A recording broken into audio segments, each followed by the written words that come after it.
میں اس ویڈیو میں بتاؤں گی کہ محرم کیوں مناتے ہیں، محرم کے پیچھے کیا وجہ تھی، اور محرم ایک تہوار نہیں بلکہ غم کا مہینہ ہے۔ محرم اسلامک کیلنڈر کا پہلا مہینہ ہے۔ محرم کے مہینے میں آدم علیہ السلام، جنہیں بہت سارے لوگ ایڈم کہتے ہیں، جنم لیے تھے۔ اس کے علاوہ کئی سارے پیغمبر بھی جنم لیے تھے۔ سیاہ مسلمان محرم کے مہینے کو غم کا مہینہ مانتے ہیں اور ماتم مناتے ہیں۔ ماتم کیوں مناتے ہیں اس کے بارے میں دوسری ویڈیو میں بتاؤں گی۔ ابھی محرم کیوں مناتے ہیں یہ بتاؤں گی۔ اس دن کو عاشورہ کے نام سے بھی جانا جاتا ہے۔ محرم کیوں مناتے ہیں؟ جب اسلام میں خلافت یعنی خلیفہ کا راج تھا، یہ خلیفہ پوری دنیا کے مسلمانوں کے پرمکھ نیتا ہوتے تھے۔ حضور صلی اللہ علیہ وسلم کے وفات کے بعد 4 خلیفہ چنے گئے تھے۔ حضور اکرم سرور کائنات محمد صلی اللہ علیہ وسلم کے وفات کے بعد اسلام کو ایک رہنما کی ضرورت تھی۔ پھر سارے صحابہ نے مل کر فیصلہ کیا کہ سب سے پہلا خلیفہ حضرت ابوبکر صدیق رضی اللہ تعالیٰ عنہ کو بنایا جائے۔ ابوبکر صدیق سب سے زیادہ حضور صلی اللہ علیہ وسلم کے قریب تھے۔ حضرت ابوبکر صدیق اپنی پوری زندگی اسلام کے لیے وقف کر دی تھی، اپنے سارے مال و دولت اسلام کے لیے قربان کر دی اور بہت اذیتیں جھیلی تھی۔ حضرت ابوبکر صدیق نے اپنی بیٹی عائشہ کو حضور صلی اللہ علیہ وسلم کے نکاح میں دیے تھے۔ حضرت ابوبکر صدیق کا ولادت 573 عیسوی میں ہوئی تھی اور وفات 634 عیسوی میں ہوئی تھی۔ حضرت ابوبکر صدیق کی خلافت 632 سے 634 تک قائم رہی۔ حضرت ابوبکر صدیق کے قبر انور صلی اللہ علیہ وسلم کے بغل میں موجود ہے۔ پہلا خلیفہ حضرت عمر بن خطاب رضی اللہ تعالیٰ عنہ تھے۔ حضرت عمر بن خطاب کی شان یہ تھی کہ قبول اسلام کے بعد جس راستے سے گزرتے تھے اس راستے سے شیطان کوسوں دور بھاگ جاتا تھا۔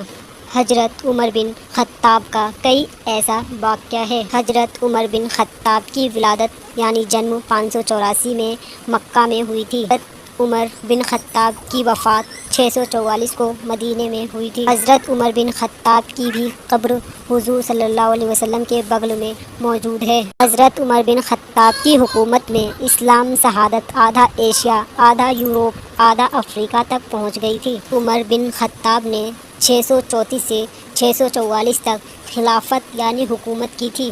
تیسرا خلیفہ حضرت عثمان غنی رضی اللہ تعالیٰ عنہ نے اسلام کی خدمت کی۔ ان کے دوران بہت سارے فتنے پیدا ہوئے تھے اور اللہ نے حضرت عثمان غنی کو بہت سارے مال و دولت عطا کیا تھا۔ حضرت عثمان غنی اللہ تعالیٰ کے راہ اور اسلام کی خدمت میں بہت مالوں اور دولتوں کو قربان کرے تھے۔ حضرت عثمان غنی کا تعلق بنی امیہ قریش سے تھا۔ حضرت عثمان غنی سب کے ساتھ انصاف کرتے تھے۔ حضرت عثمان غنی کی ولادت یعنی جنم 579 میں پائپس سعودی عربیہ میں ہوئی تھی اور حضرت عثمان غنی کی وفات 656 میں ہوئی تھی اور حضرت عثمان غنی کی خلافت یعنی حکومت 644 سے 656 تک ہوئی تھی۔ حضرت عثمان غنی کے قبر مدینہ منورہ میں موجود ہے۔ حضرت عثمان کو ذوالنورین بھی کہا جاتا تھا کیونکہ صلی اللہ علیہ وسلم نے اپنی دونوں بیٹیاں حضرت عثمان غنی کے نکاح میں دے رکھی تھی۔ چوتھا خلیفہ حضرت مولا علی رضی اللہ تعالیٰ عنہ نے بچپن میں ہی حضور کے ہاتھ میں ہی اسلام قبول کیا تھا۔ ولادت کعبہ شریف میں ہوئی تھی۔ اللہ علم سے نوازا تھا۔ حضرت علی کا نکاح حضور صلی اللہ علیہ وسلم کی بیٹی حضرت فاطمہ سے ہوئی تھی۔ حضرت علی کی ولادت یعنی جنم 601 عیسوی میں ہوئی تھی۔ حضرت علی کی وفات یعنی ڈیتھ موت 661 عیسوی میں ہوئی تھی۔ حضرت علی کی قبر مبارک یعنی میت اشرف عراق میں ہوئی تھی۔ حضرت علی صلی اللہ علیہ وسلم کے چچیرے بھائی بھی تھے۔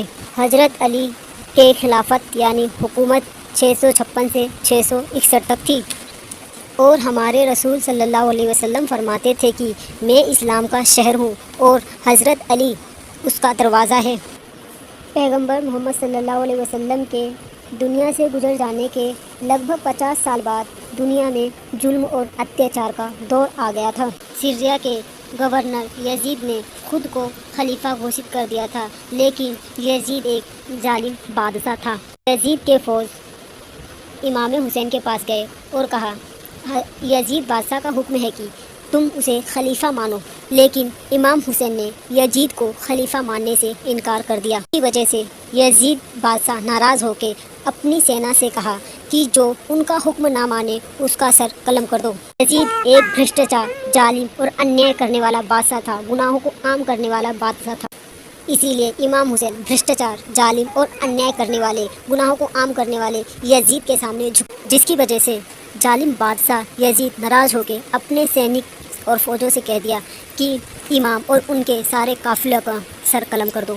جب یہ بات حضرت امام حسین کو معلوم ہوا تو وہ خون خرابہ سے بچنے کے لیے مدینہ چھوڑنے کا فیصلہ کر لیا۔ حسین کے قافلہ میں عورتیں، بچے، بوڑھے اور جوان بھی تھے۔ حضرت امام حسین کے 71 لوگوں کا قافلہ تھا جو مدینہ سے چل کر عراق کے کربلا کے میدان میں جا پہنچے تھے۔ ان سب کا پیچھا کر یزید کے فوج عراق کے کربلا کے میدان پہنچ گئے اور وہاں کے پانی پر قبضہ کر لیا۔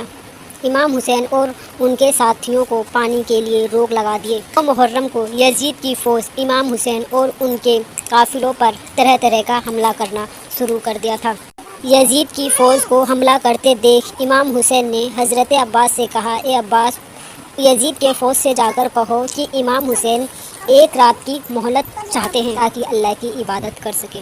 امام حسین کی پیغام کو جب حضرت عباس یزید کے فوج کو بتائے تو یزید کے فوج کے جو کمانڈر تھے وہ ہنسنے لگا۔ انہیں لگا کہ حضرت امام حسین اور ان کی فوج ڈر کر صبح تک یزید سے معافی مانگ لیں گے اور انہیں خلیفہ ماننے لگ جائیں گے۔ یہ سوچ کر یزید کے فوج نے انہیں ایک رات کی مہلت دے دی تھی۔ اس رات حضرت حسین اور ان کے سارے قافلہ پوری رات عبادت کرتے رہے۔ جب صبح ہو گئی تو حضرت امام حسین نے اپنے بیٹے سے کہا، اے علی اکبر، جاؤ آذان دے کر آؤ۔ علی اکبر آذان دیے۔ آذان کے فوراً بعد فجر کی نماز پڑھنا شروع کرے اور یزید کی فوج حضرت امام حسین اور ان کے قافلہ پر حملہ کر دیا۔ حضرت امام حسین کا ایک ایک ساتھی شہادت کا جام پیتا گیا۔ کبھی قاسم شہید ہوئے، کبھی اکبر شہید ہوئے، تو کبھی حضرت عباس علمدار شہید ہوئے، کبھی ننھے اصغر شہید ہوئے۔ ایک ایک کر کے خاندانی رسول کے سارے افراد شہید ہو گئے۔ اس کے بعد حضرت امام حسین اپنے ہاتھوں میں تلوار لیے اپنے خیمے سے دوسرے خیمے میں گئے جہاں آپ کی بہن بیٹیاں اللہ کی عبادت کر رہی تھی۔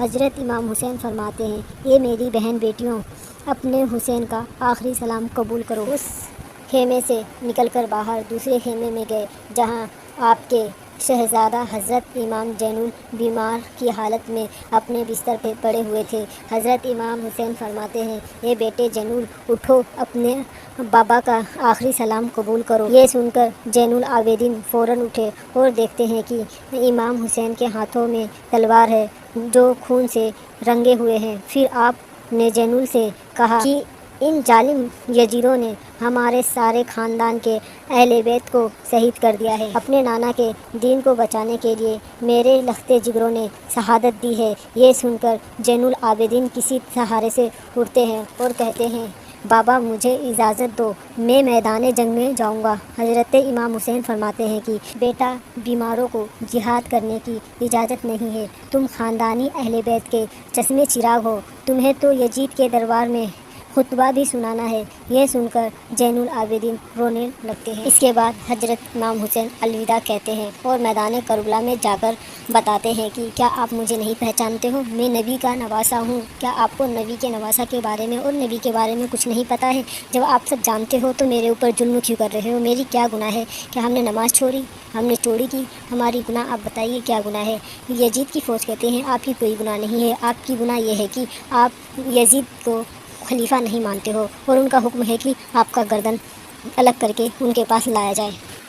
اتنے میں سنگھ یزید کے فوج کا کمانڈر ہوتا ہے۔ وہ کہتا ہے، حسین کی باتوں کو مت سنو، حملہ کرو۔ یزید کے فوج چاروں طرف سے طرح طرح کا حملہ کرنا شروع کر دیتے ہیں۔ یزید کے فوج کے کمانڈر کے کہنے پر یزید کے فوج حضرت امام حسین پر حملہ کر دیتے ہیں۔ ایک طرف حضرت امام اور ایک طرف یزید کے 22,000 کا فوج۔ حضرت امام حسین اپنے نانا کے گھوڑے پہ سوار، اپنے والد کے تلوار لیے ہوئے، اپنی ماں فاطمہ کا چادر اوڑھے ہوئے اکیلے ہی یزید کے فوجوں سے لڑ رہے تھے اور ان کو گاجر مولیوں کی طرح کاٹ رہے تھے۔ اس جنگ میں حضرت امام حسین اکیلے نہیں تھے، ان کے نانا کا گھوڑا، ماں کی چادر، بابا کا تلوار حضرت امام حسین کا ساتھ دے رہے تھے۔ حضرت امام حسین سے ڈر کر یزید کے فوج بھاگتے بھاگتے کوفہ تک پہنچ گئے۔ یزید کے فوج میں سے ایک تھا عمر بن سعد نے اپنے لیڈر سے کہا، اے سمر، خاموش کیوں کھڑے ہو، ایک ساتھ حملہ کرو۔ اتنے میں سمر چلایا، جاؤ حسین کے خیمہ میں آگ لگا دو۔ اور عمر بن سعد کہتا ہے، اے حرملہ، حسین پر ایک ساتھ تیر چلاؤ۔ ہزاروں کی فوج ایک ساتھ تیر چلانا شروع کر دیا۔ حضرت امام حسین کبھی خیمے کی طرف جاتے تھے، کبھی فوج کی طرف۔ اتنے میں عمر بن سعد نے اپنے ساتھیوں سے کہا، جس کے پاس جو ہے پھینک کر مارو۔ کسی نے نیزہ مارا، کسی نے پھینکنا شروع کر دیا، کوئی تیر مار رہا تھا، کوئی پتھر پھینک رہا تھا۔ جس کے پاس مارنے کے لیے کچھ بھی نہیں تھا وہ کربلا کا گرم مٹی پھینک کر مارتے تھے۔ اتنے میں کربلا کے میدان میں اذان کی آواز گونجنے لگی اور غیب سے آواز آئی، حسین رک جاؤ، تم کامیاب ہو گئے ہو۔ حضرت امام حسین جیسے ہی سنے اپنا سر جھکا لیا اور اپنا ہاتھ روک لیے۔ اس کے بعد بھی پتھر، تیرے، تلوار، کربلا کی گرم مٹی اور نیزے آپ کے جسم پر لگتے رہے۔ حضرت امام حسین اپنے گھوڑے سے نیچے گر گئے۔ عمر بن سعد نے سوچا یہی صحیح موقع ہے حضرت امام حسین کو قتل کرنے کا، اور انہوں نے اپنے لوگوں سے کہا، جاؤ حضرت امام حسین کا سر قلم کر کے لاؤ تاکہ یزید سے ہمیں انعام ملے۔ ان میں سے ایک گئے سر قلم کرنے۔ حضرت امام حسین کی آنکھوں میں رسول کا چہرہ نظر آ جاتا ہے، دیکھ رونے لگتا ہے، واپس چلے جاتا ہے۔ میں سمر کہتا ہے، یہ کام تم سے نہیں ہوگا، لاؤ خنجر مجھے دے دو۔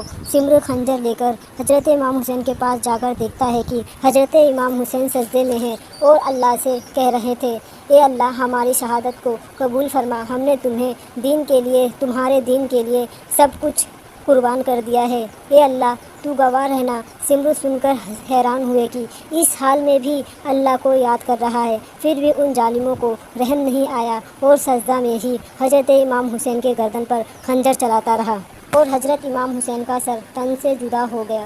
اس کے بعد ان لوگوں نے اہل بیت کے خیموں کو لوٹ لیے۔ پھر عمر بن سعد کہتا ہے کہ یزید کا حکم ہے کہ سب کا سر کاٹ کر لایا جائے اور لاشوں پر گھوڑے دوڑایا جائے تاکہ آگے کوئی میرے حکم کو ٹالنے کی کوشش بھی نہ کرے اور مجھ سے ڈریں گے۔ یزید کی فوج نے وہی کیا۔ ایک طرف یزید کے فوج جشن منا رہے تھے، دوسری طرف رسول اللہ صلی اللہ علیہ وسلم کی بیٹیاں رو رہی تھی۔ اتنی دیر میں اندھیرا چھا گیا۔ 67 ہجری 10 محرم کا دن تھا۔ اس دن وقت سے پہلے ہی اندھیرا ہو گیا تھا۔ سلام ہو کربلا کے شہیدوں پر، سلام ہو حضرت امام حسین پر۔ یزید کے فوج 9 محرم کے شام کو جا کر کربلا میں امام حسین اور ان کے قافلہ پر حملہ کرے تھے۔ امام حسین ایک رات کی مہلت لیے تو صبح فجر سے یزید کے فوج نے جنگ شروع کر دیے تھے۔ اس جنگ میں ہمارے حضرت امام حسین اور ان کے لاڈلے قافلے شہید ہوئے تھے۔ اسی لیے 9 محرم اور 10 محرم کو مسلمان ماتم یا غم مناتے ہیں۔ آپ سب کی مہربانی ہے، اگر آپ کو یہ ویڈیو پسند آئی ہوگی تو پلیز لائک، شیئر، سبسکرائب ضرور کریں۔ السلام علیکم ورحمۃ اللہ وبرکاتہ۔ عيناي شوقا ولطيبة ذرفت عشقا فأتيت